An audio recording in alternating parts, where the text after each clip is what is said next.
কবরের জমি আমার নবীর হাদিস আল্লাহ নবী বলে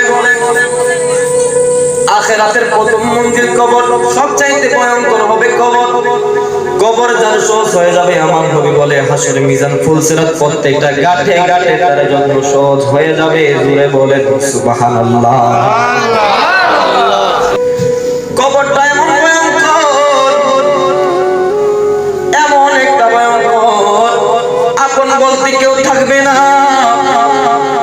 আপনার এত আপন, এত সন্তান, এত স্ত্রী, এত আপন, যদি যাওয়ার বেলায় বলেন স্ত্রী রে আমার সাথে কবরে একটা রাত থাকবানি, একটা রাত কি একটা ঘন্টা আমার সাথে কবরস্থানে একা একা থাকবানি, স্ত্রী কইব থাকতে পারবো না, এটা আমার দ্বারা সম্ভব না।